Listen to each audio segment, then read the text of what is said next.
परम प्रेममय श्री श्री ठाकुर अनुकूलचंद्र श्रीमुखनुसृत पवित्र स्वास्थ्य सदाचार सूत्र ग्रंथ पाठ वैशाखर नवोत्सर्जन मोर परम पुरुष जे पुराणधनी कोलमालिक परम पिता तांक निकट यहाँ एकांत प्रार्थना प्रति प्रत्येक जबरी निरोग निरापद धीमान श्रीमान कुशल कौशली पराक्रमी क्रियमाण सुस्थ सबल चिराय होई बंची रहती आउ मोर कातर प्रार्थना जेपरी से मंजूर करते।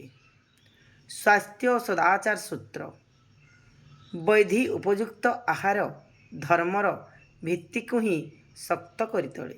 वाणी संख्या 56। शरीर और मन साधारणतः दोषयुक्त हुए खाद्य संस्रव और प्रवृत्तितांत्रिक संवेग भितर दे ताहा मध्यरे पुणी खाद्य और प्रवृत्तितांत्रिक संवेग ही प्रबल। वाणी संख्या 57। जय गुरु जय गुरु।